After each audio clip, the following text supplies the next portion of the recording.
Alright, we're here. Hello, is Lil Loco. I'm here.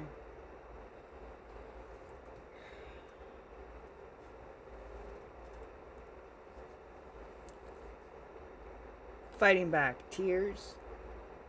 Fighting back the darkness inside my head. Not the voices. Not even darkness, just the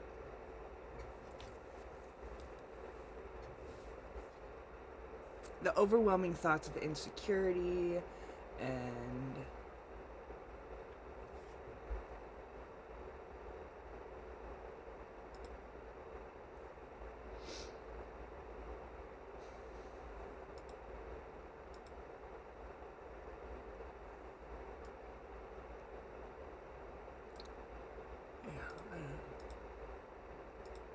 it's a hard day. Anyway, we're gonna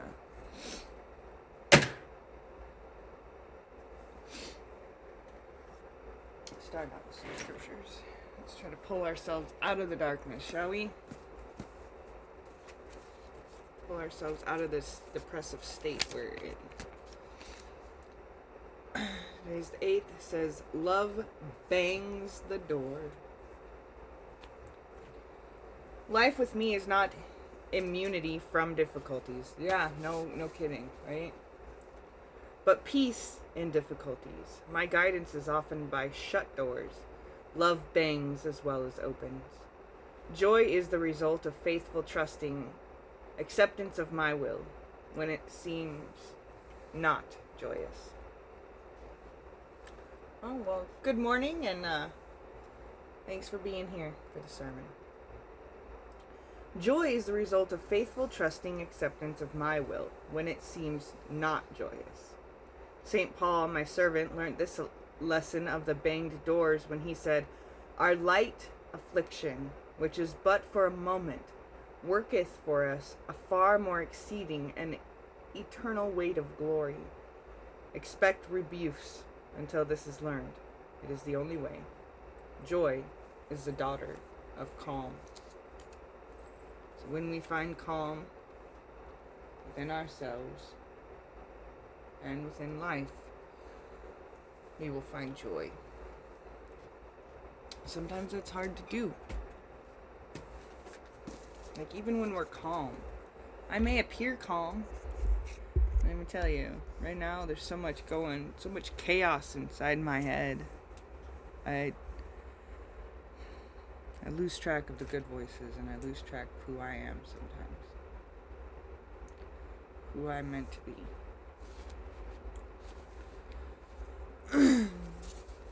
January 8th, seeing your addictions. We must give up many things to which we are addicted, considering them to be good. Otherwise, courage will vanish, which should continually test itself. Greatness of soul will be lost, which can't stand out unless it disdains as petty what the mob regards as most desirable. Seneca. What we consider to be harmless indulgences can easily become full-blown addictions. We start with coffee in the morning, and soon enough we can't start the day without it. We check our email, because it's part of our job, and soon enough we feel the phantom buzz of the phone in our pocket every few seconds. Soon enough, these harmless habits are running our lives. If you're someone like me, every new thing becomes a new habit. The little compulsions and drives we have not only chip away at our freedom and sovereignty, they cloud our clarity.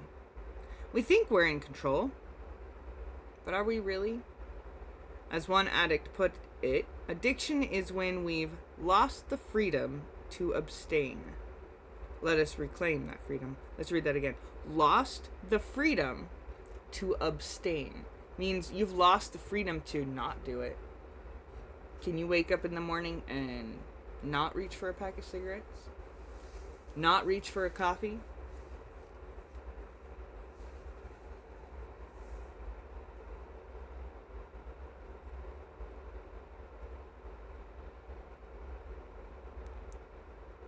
Can you get stressed out and not have the impulse to go drink or smoke?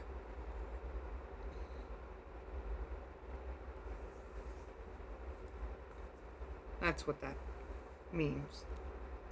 What that addiction is for you can vary. Soda, drugs, complaining, gossip, the internet, biting your nails. But you must reclaim the ability to abstain, because when it is your clarity, within it is your clarity and self-control. Yes, Peanut. What? Maybe after lunch. I have to deal with your computer and clean it up and stuff like that, remember? So that you can download that new World War game? I think I can do it. No. Why? Let me. I mean, okay, is it still in my library? It is in your library, even if it's not downloaded. You just need to uninstall some other games. So you got to go through the ones you don't want and uninstall them, not just move them to the. How about this? How about you move all the games that you want uninstalled to your trash bin, and I will uninstall them. Okay? And the only reason I'm letting you play that game today after lunch is because it's educational. Huh? No. Your World War II game.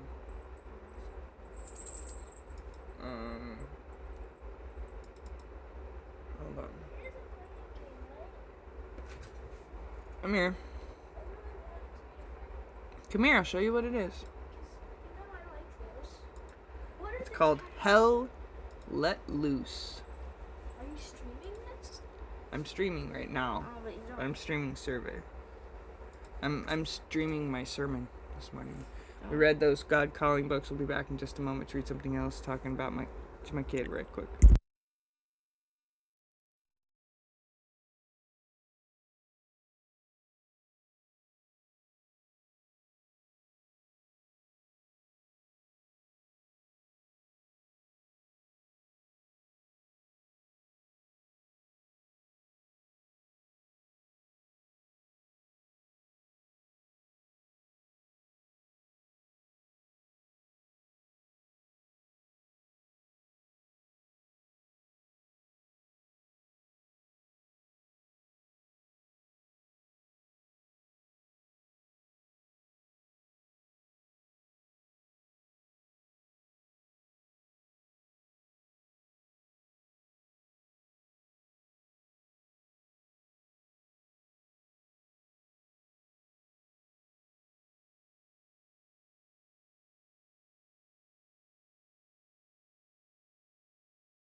Play War Thunder now.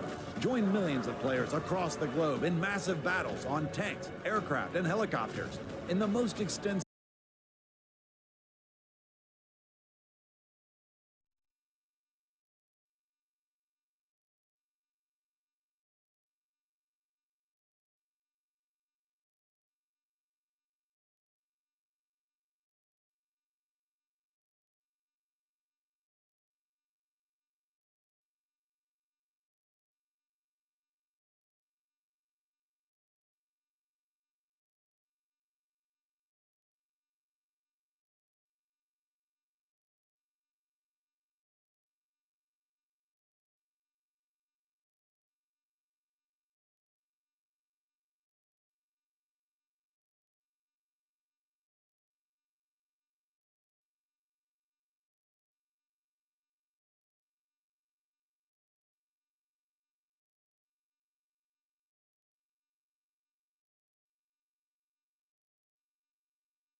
Oh, you guys can't even hear me. You guys were wondering what was going on. Mentally, I'm not here. Don't want to be.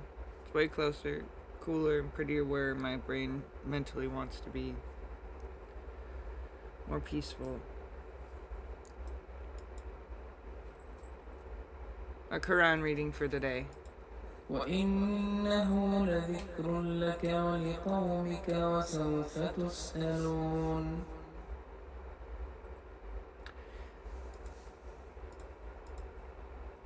And truly, it is a source of eminence for thee and for thy people, and you will be inquired about. They're talking about their Quran.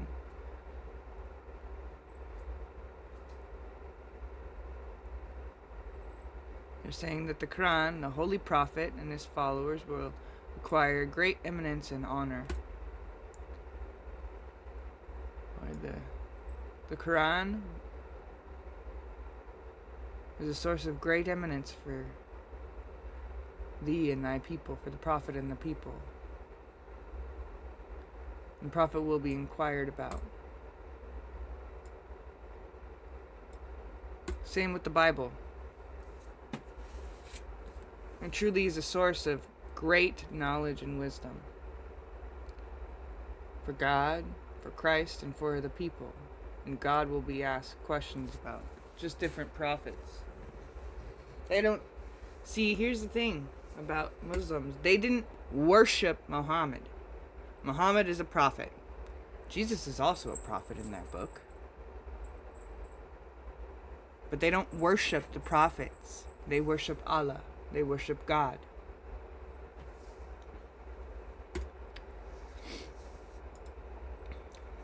Bible verse for the day is, "The Lord is good to those whose hope is in him. To the one who seeks him, it is good to wait quietly for the salvation of the Lord." Verse of the day for January 8th. It comes from Lamentations. Lamentations 3:25. No, I could have that guy read it, but I already read it to you.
All right. Did Wolf come out there?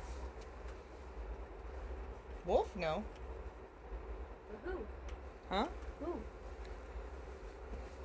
How about you? Okay. No, she just ran out that way. Yes, I can see through there. She ran. Oh, now she's back. She saw you. Oh, now she's out. She risked it and ran right towards you just because of that. Alright, the Torah today, the Torah lesson is 49:1, Genesis 49:1 through 49:18. Jacob's last words to his sons. It's quite a lot. He said a lot with his last words. This is only part of it. He said, "Gather together that I may tell you what shall befall you in the last days. Gather together and hear, you sons of Jacob, and listen to Israel, your father. Reuben, you are the firstborn, might and the beginning of the strength and the excellency of dignity and excellency of power. Unstable as water, you shall not excel, because you went up to your father's bed, then you defiled it. You went up to my couch." Ooh. Yep, there's stories about Reuben having sex on his daddy's bed. Simon and Levi are brothers. Instruments of cruelty are in their dwelling place. Let not my soul enter their council. Let not my honor be united to their assembly. For in their anger they slew a man, and in their self-will they hamstrung an ox. Cursed be their anger, for it is fierce, and their wrath, for it is cruel. I will divide them in Jacob and scatter them in Israel. Simon and Levi, their father, put a curse on them. Because of their anger and their cruelty and their sins, he said, "Nope, I ain't even blessing y'all, fool. I don't want my spirit even associated with you." Man, that's harsh. Judah, you are he whom your brothers will praise. Your hand shall be on the neck of your enemies. Your father's children shall bow down before you. Judah is a lion's whelp. From the prey, my son, you have gone up. He bows down. He lies down as a lion, and as a lion he shall rouse him. Who shall rouse him? The scepter shall not depart from Judah, nor a lawgiver from between his feet, till Shiloh comes. To him shall be the obedience of the people, binding his donkey to the vine, and his donkey's colt to the choice vine. He washed his garments in wine, and his clothes in the blood of grapes. His eyes are darker than wine, and his teeth whiter than milk. Whoa, so wait, was he describing Judah, or was he describing the Lion of Judah, Shiloh, who came later, who is referencing to Christ there? Doesn't even give me anything right there. But, even then, Jacob knew, hey, y'all gonna praise this man. He gonna have the scepter in his hand. He gonna rule the people. Now his descendant would. The Lion of Judah. Zebulun shall dwell by the haven of the sea. He shall become a haven for ships, and his border shall adjoin Sidon. Zebulun was the fisher. Issachar is a strong donkey. Lying down between two burdens, he saw that rest was good, and that the land was pleasant, and he bowed his shoulder to bear a burden and become a band of slaves.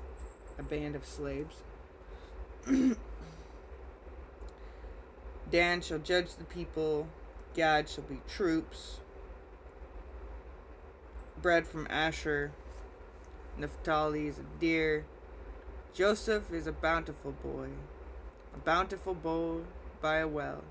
His branches run over the wall, and his archers have bitterly grieved him, shot at him, and hated him. But his bow remained in strength, and the arms of his hands were made strong, in the hand of the mighty God of Jacob.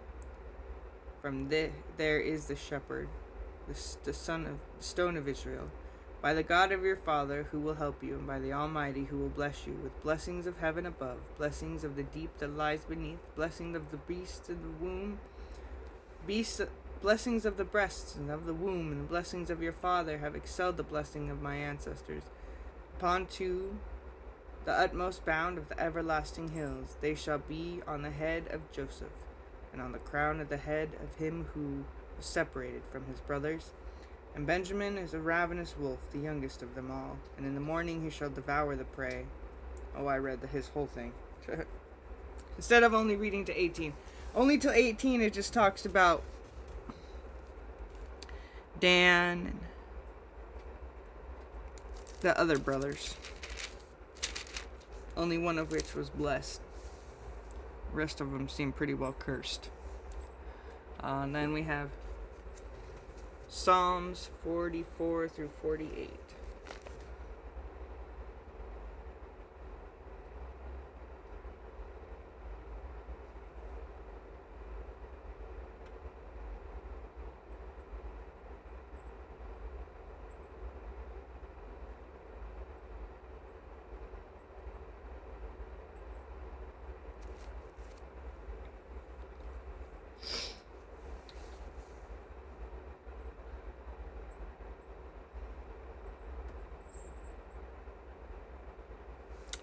Alright, Psalms 44 through 48. Psalms 44 is redemption remembered in present dishonor. In God we boast all day long and praise your name forever. God is our strength. Without God, we would have nothing. We would do nothing.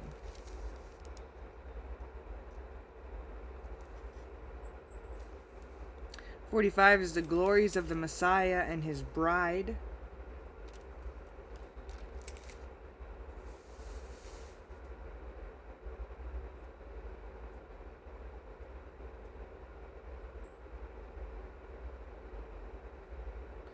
Psalms 46 is God, the refuge of his people and the conqueror of the nations. There's a couple verses in there. God is our refuge and strength, a very present help in trouble. God is in the midst of her. She shall not be moved. God shall help her, just at the break of dawn. Be still, and know that I am God. I will be exalted among the nations. I will be exalted in the earth." Kind of needed that. So interested in what I'm saying. Psalms 47 is praise to God, the ruler of the earth. And Psalms 48 is glory of God in Zion. For this is God, our God, forever and ever. He will be our guide, even to death.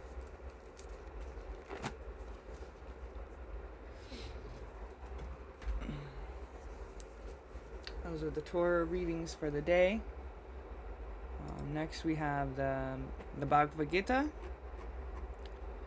On January 8th, Lord Krishna blew his conch shell and called Pankajanya, and Arjuna blew his. He brought Devadatta, and Bhima, the ferocious eater and performer of Herculean tasks, blew his terrific conch shell and called Pandara.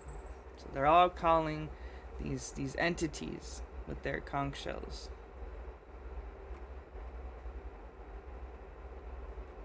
To assist them in their pleas. Lord Krishna and Arjuna are talking, and Bhima was I'm not exactly sure on that one.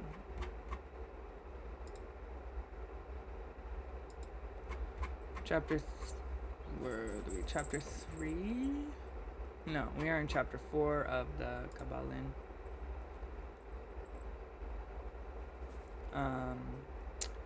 The Kabbalah quotes today are: under and back of the universe of time, space, and change is ever to be found the substantial reality, the fundamental truth. Substance means that which underlies all outward manifestations, the essence, the essential reality, the thing in itself, etc. Substantial, so substance, versus substantial. Substantial means actually existing, being the essential element, being real. And reality means the state of being real, true, enduring, valid, fixed, permanent, actual. So under and back of the universe of time, space, and change is ever to be found the substantial reality, the fundamental truth. Under and back of the universe of time, space, and change. Let's take those out of the equation. Only there will you find the substantial reality. Outside, under and back of, like out of time, space, and change, you will find substantial reality, actually existing and being the essential element in a state of being real, true, and enduring. That is where we will find the fundamental truth. But if we are all in the mind of the all, nothing is true but the all. Let's see. Oh, it's in there. In this lesson, they learn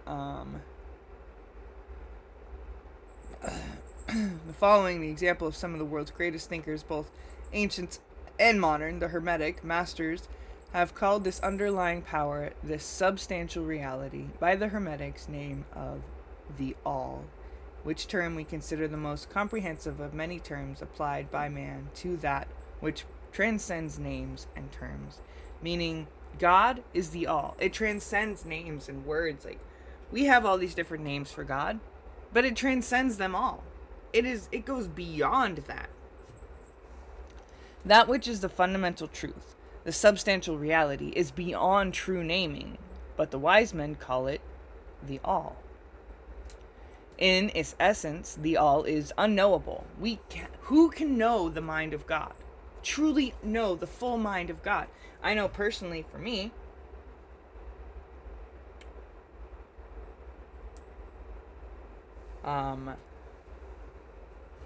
I asked for God's wisdom. Like, I was like, I want to know everything there is to know about you inside and out. And God said, are you sure? And I said, yes, I'm sure. And let me tell you, it's been a journey of mental health,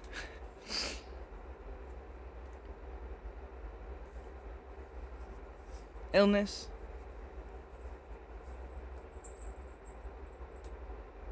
but it's worth it for me. It helped my faith. The report of reason must be hospitably received and treated with respect. The report of reason must be hospitably received and treated with respect. The reason, like the logic, the report of logic, the report of reason, the report of knowledge, it needs to be accepted hospitably received, treated with respect.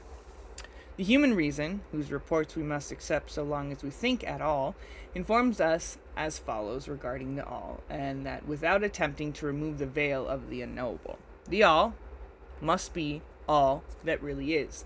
There can be nothing existing outside of the all, else the all would be not the all. So let's read it with God in there. God must be all that really is. There can be nothing existing outside of God, else God would not be God. Make sense?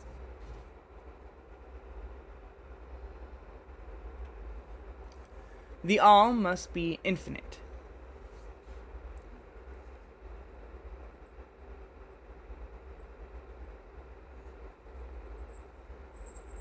For there is nothing else to define, confine, bound, limit,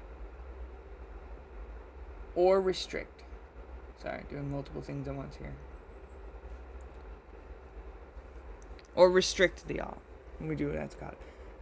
God must be infinite, for there is nothing else to define, confine, bound, limit, or restrict God. It must be infinite in time or eternal. God is eternal. The all. It must have always continually existed, for there is nothing else to have ever created it, and nothing can never evolve from nothing. And if it had ever not been, even for a moment, then it would not be now. It must continuously exist forever, for there is nothing to destroy it, and it can never not be, even for a moment, because something can never become nothing. Nothing can come from nothing, and it can never become nothing. It must be infinite in space, time, everywhere. There's no place outside of God. There's no place outside of the all. If the all is mental and everything is in the mind of the all, nothing can exist outside of it. It cannot be otherwise than continuous in space without break, secession, separation, or interruption, for there is nothing to break, separate, or interrupt its continuity, is nothing to break, and nothing with which to fill in gaps. It must be infinite in power or absolute, for there is nothing to limit, restrict, restrain, confine, disturb, or condition it. It is subject to no other power, for there is no other power. No, I told you after lunch. You were sick. Go lay down. You can have breakfast. The all must be immutable, or not subject to change in its real nature.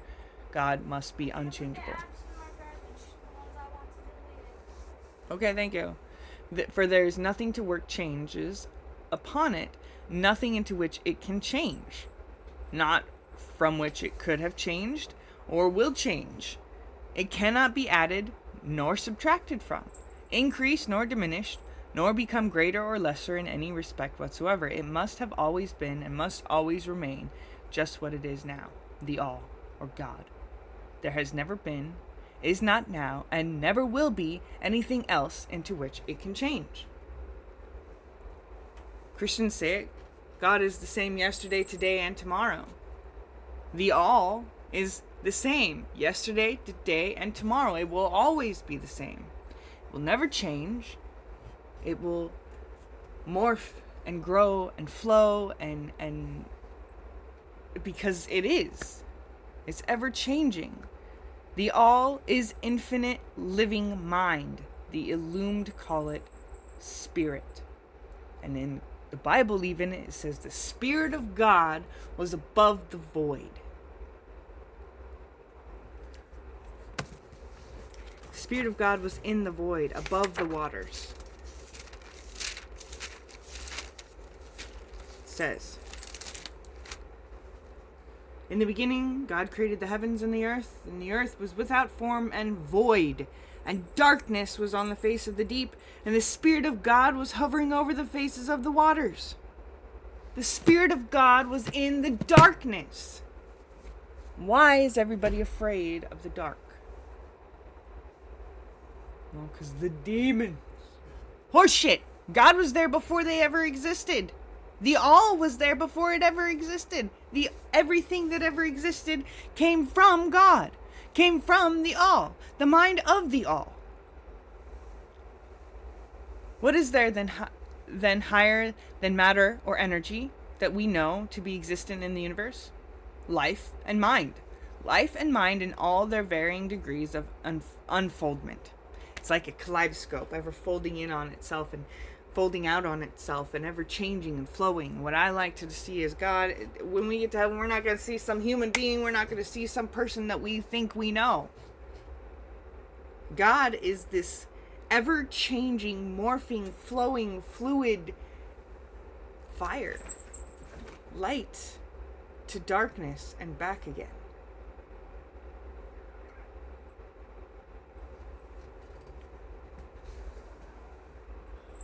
"40-minute stream today. Doing pretty good.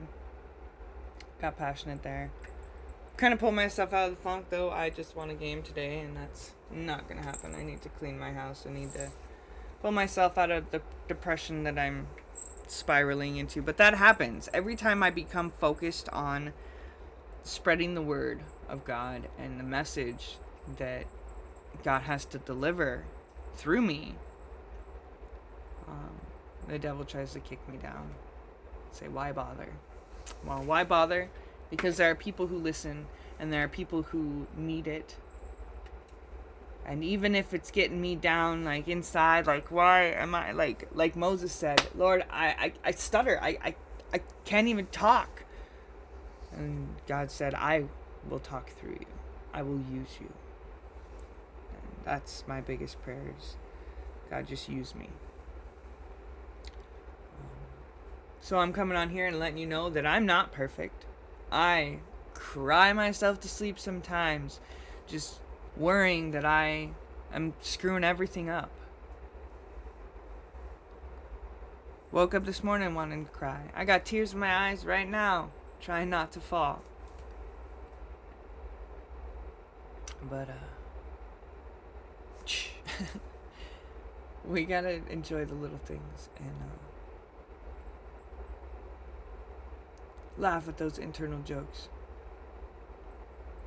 Not at ourselves. With ourselves. I'm yawning because I'm lacking oxygen. Anyway. Have a good day, folks. Remember, you are loved, you are chosen, and you are needed. If you weren't needed, if you didn't have a purpose on this earth, you would not be here right now. Don't give up.